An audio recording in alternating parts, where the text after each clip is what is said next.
Right, hello everybody, Adam Clery from FourFourTwo and Cole Palmer. It's a really weird intro. Yes, Cole Palmer. I like him more than he likes chippy chips. He went and got 4 goals against Brighton, which is extraordinary, and he did it all in the first half, which is extraordinary, and it's not even the first time he's got 4 goals, which is extraordinary. Now, I know you come to FourFourTwo for high-quality, in-depth, cerebral, tactical analysis, and we will absolutely be doing that. Like, this is Chelsea under Pochettino, where Cole Palmer was really, really good, and this is sort of like Chelsea under Maresca, where Cole Palmer is still really, really good, but I don't think there's ever been a player as good as Cole Palmer who was more inherently just vibes than Cole Palmer. So let's look at those. Okay, so obviously I am still a bad football nerd, so when I say vibes, what I actually mean is numbers. And Cole Palmer's numbers are not just insane or impressive, they are genuinely unprecedented. Some of the statistics he is putting up, some of the records he is breaking are genuinely up there with some of the greatest players who have ever played this game. So we're going to go through as many of them as possible right now so you can fully appreciate just what he is doing. Now, first up, you might have seen this one on Sky the other night. Jamie Carragher said he's probably the best player in the Premier League right now. It's total goal involvement, so combined goals and combined assists, which I don't think is particularly good methodology, but nonetheless, you can't argue with the output. Now, you'll see here that he is ahead of Erling Haaland, which is obviously incredibly impressive, even though you don't really associate Haaland with assists, but he's just behind Harry Kane, who is someone you do associate with sort of being involved in the build-up and creating chances for others. Now, it is, in my opinion, simply impressive enough to be sandwiched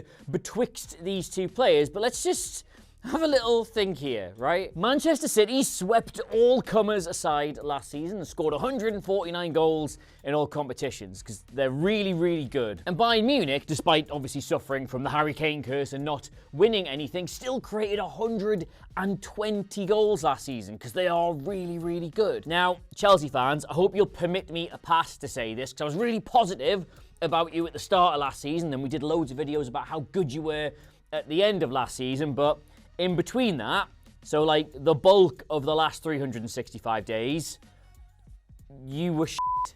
Cole Palmer managed to have a season comparable to both Kane and Haaland, despite playing for a team that was like 11th or 12th at Christmas. Anyway, got a lot to get through here. Scouted FTBL put up this absolutely unbelievable little graph the other day, which shows players who've contributed to 4 or more goals in a game. Now, a couple of things to note with this. Obviously, it's just packed to the rafters with retired legends of the game. Palmer is already in their company, but of the players still playing, still active or in their prime, you've only really got Salah, who is now in the autumn of his career, has played hundreds and hundreds of games for a really, really good Liverpool side. Haaland, who is a freak of nature, playing for Freak of Nature FC, and Mbappe, who, all due respect to France, did all those in France. As Scouted FTBL very astutely points out, yeah, it's impressive that Cole Palmer's in this list, but you've got to remember, he's made 38 professional starts. Zlatan, Shearer, Lewandowski, Aguero, Kane, like these players have played hundreds of matches for some of the best teams in the world, and Newcastle, I'll make the joke for you. Cole Palmer is on this list, having had 1 full season at a very average Chelsea side. We've got a ways to go yet, but are you getting the picture now? What he is doing is not normal. Okay, time for the raw data now. This is his FBref profile of the last 365 days, so like the entire time he's been at Chelsea, comparative to all the other attackers and attacking midfielders, so anyone who you'd see in this sort of like not a midfielder, not a forward position, and compared to all the top 5 leagues in Europe. And as someone whose job requires them to look at way too many FBref profiles, I can tell you these are nuts. The volume of his goals, the volume of his assists, the volume of shots he gets away, the conversion rate of those shots, like all of these are in the very, very top brackets of all players in Europe. Even the one stat that might jump out at you as being bad here, his average shot distance, like clearly he shoots from loads further away than most other players in his position, that just makes all the other numbers that much more impressive. Because if most of his shots are coming from this area, as opposed to, say, this area, that means the chances that his teammates are creating are not as good. And yet, he is scoring lots and lots of goals. And to address the one criticism his output does tend to get, which is, well, if it wasn't for all those penalties, the numbers wouldn't look as good. This has columns for non-penalty contributions only. The 96th percentile, the top 4% in Europe for non-penalty goals and non-penalty XG. But this one here, this is the really big one though. This is the one stat you have to look for when appraising somebody's goal-scoring ability. Goals and non-penalty goals minus their respective XGs. Now I know, usual XG disclaimer, not a lot of people like that as a stat, like it's just imaginary, it doesn't really do anything, but this still remains the best statistical measure we have of someone's clinicity?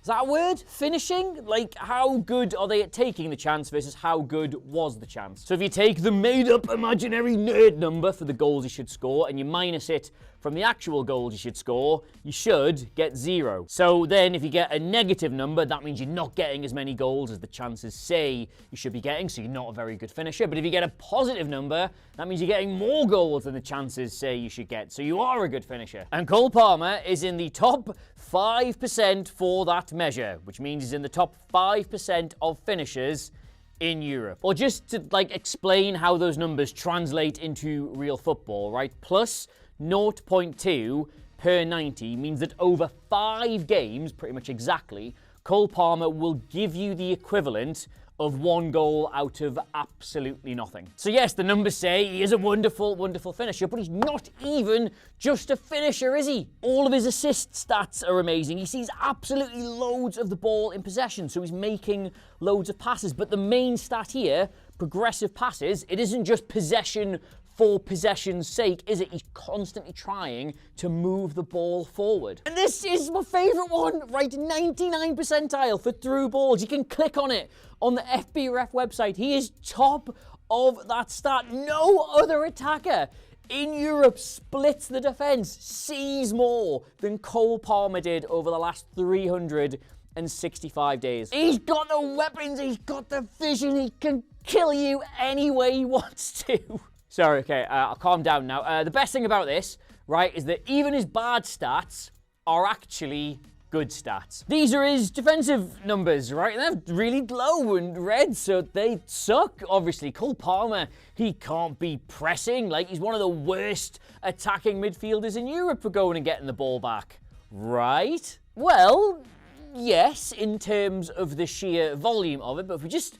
move this graph over here and we put it next to his goal-creating and shot-creating action stats, strange mismatch. While his numbers of tackles and combined tackles and interceptions and tackles in the attacking third are really low, they then translate to some of the highest numbers in terms of goal and shot-creating actions as the result of a defensive contribution. Like, don't get me wrong, you watched him play for Pochettino, you watch him play for Maresca. Now, he is an effective part of a high press. He doesn't shirk the effort. He's always part of a good, coordinated, off-the-ball strategy, but he doesn't go careering around constantly throwing in challenges and trying to win the ball back. He commits to doing that only when he senses an opportunity to really make something happen. And these two numbers in real terms might seem incredibly small, but that just speaks to how hard this whole high pressing thing is to do. Like, Palmer might only create a good chance for a teammate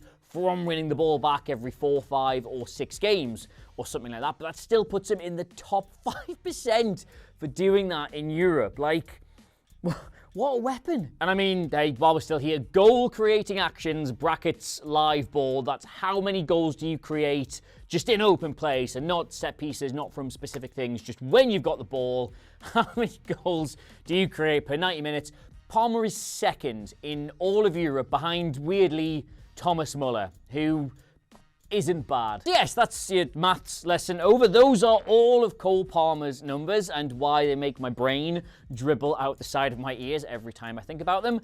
But how does he do that? Well, this is his seasonal heat map. I'll get rid of my coffee, sorry, 2 seconds. This is his seasonal heat map from last season, and you will see 'tis neither one thing nor t'other. Cole Palmer's favourite place in the whole world, besides his own sofa with his PlayStation controller in his hand, is this half space here. And that's why he's so comfortable playing either as a 10, as he has been under Maresca, or as part of a sort of, how can I not do this anymore, a wide 3 under Pochettino, because both of these roles give him access to this area. Either wide right, where he can drift inside, play here, and allow a fullback to sort of take up all that width there, or, confusing myself by doing this, that's him playing as a 10, and then sort of drifting out to here to allow whoever this is to attack the box. That's none of my business. And the thing is, it's incredibly hard to defend players who want to be in that half space, because if he's the 10 and he's floating across, then either you've got to put a defensive midfielder on him who does not want to be getting dragged that far out of the centre, or a centre-back has to step up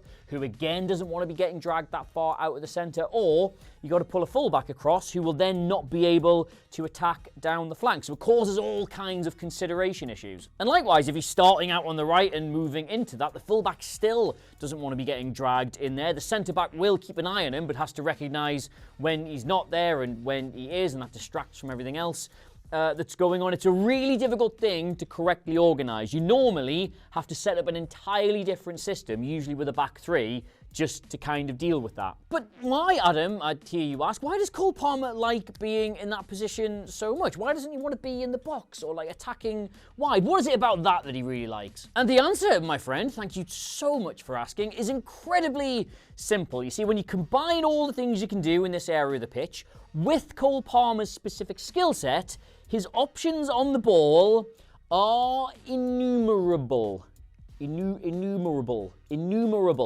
Lots. I mean, first off, obviously, he's got an absolute wand of a left foot, and if he can drop the shoulder and go around to the left of a defender, he's got a great angle to get shots away from. In fact, I saw a fantastic graph on The Athletic, thank you, The Athletic, of his shot placement for all his goals last season. Like, he hits the bottom corner of the net with unerring accuracy. He virtually never shoots high, he never lets a wild one go. He picks his spot, even from distance. Remember, we saw his average shot distance on that graph, and he finds it. But also, because he's very two-footed and defenders kind of know he wants to go that way, he's also capable of just going around the outside of them into this area and crossing and creating with his right. Another major advantage of being in this part of the pitch is that if a centre-back comes out to deal with them, then usually the other centre-back is tied up with Nicholas Jackson, the full-back is dealing with whoever's on the right-hand side for Chelsea. It means that the area directly behind them is just open. Palmer's got more than enough dribbling skills, more than enough tricks in his locker that he can just go past whoever's in front of them. He loves putting it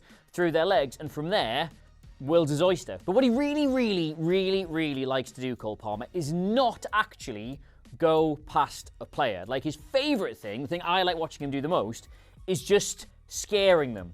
And he forces them back and back and back and creates a lot of room for himself. And his vision to recognise either runs from the centre forward, the player on the other side arriving late into the box, and with his left foot to pick out either sort of a slide or a cross ball into this area is incredible. Like, a lot of people love to make jokes about Cole Palmer that there's not one single thought going on between those ears besides football.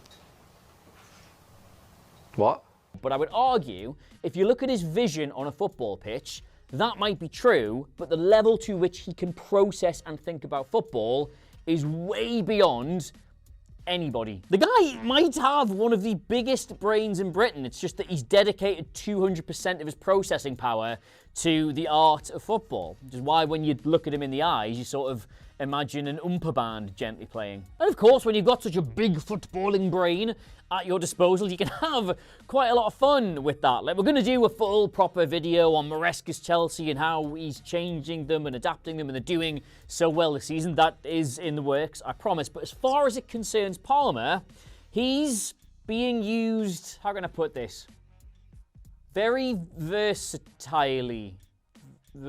Like, I'll just take you on a little adventure here, right? This is his seasonal heat map from last season. You've already seen that. Now let's run that on into his seasonal heat map from this season. And despite the fact he's now starting as a 10, as opposed to on the right-hand side, you'll see still doing most of his work in this wide area and in this half space. But then, weirder still, you take that and you just use the heat map from the Brighton game where he scored 4 goals, and you'd think, actually, that's a right wing back. And it looks like that because Maresca has developed this team to be able to do a number of different things depending on the opposition. Now, Brighton really wanted to press them high, and they were really happy to try and play through that press. Now, they did concede 2 goals doing that, which obviously isn't great, but they also, when they did get through them, they ran amok. And the way they did this was they take the 3 that they like to start in the middle, and then sometimes they just sort of rotate them round a bit to get into different areas of the opposition's press. Like now, Caicedo is sort of a single pivot. He can get between those first 2 areas, and then you've got Enzo and Palmer, who are now in that sort of second line of the press. So you can go many different ways. And that's reflected in their average positions from that, because while Cole Palmer is sort of like floating around Jackson, being a very attacking player, you can still draw that rotated triangle around Caicedo, Enzo, and him. But yes, anyway, as I say, we will cover that in far more depth in our Look How Good Enzo Maresca's Chelsea Is video, which we will do in the very near future. It's just, I've seen the messages, Chelsea fans, I've seen the comments, and I've seen the tweets, and you're right, we have not covered you guys at all enough lately. You've been really, really good, and we haven't done a video on why yet, and I ought to explain. We don't get to be in this room as often as we would like to be in this room, so the videos we have done have sort of had to line up with when we can get in, and Chelsea just weirdly haven't yet, and also, I did not see the faces of my friends or loved ones across the summer because of the Euros and because of transfers, and that made them sad, some of them, so I am just, I'm doing my best. But we will do it, and we will do it soon, and you've got Liverpool after the international break on the 20th, I think, so if you win that, we'll do it all over again, and if you get stuffed, then you'll at least get a mention. So if you would like to see that or any of the videos we do, please do consider subscribing to us here on FourFourTwo. This is the fun channel where the tactics are fun, and Cole Palmer is also fun, and I am fun, Adam Clery. You can get me on all the fun websites, not those ones, at Adam Clery, Clery. The 442 socials, that's fun too. They're in the corner of the video. The latest issue of the magazine, what fun that is. It's just a floating image of a tier for you since I forgot to bring it in. And until next time, when more fun will happen, I am away to do some fun. This has gotten out of control, and I will see you soon. Bye.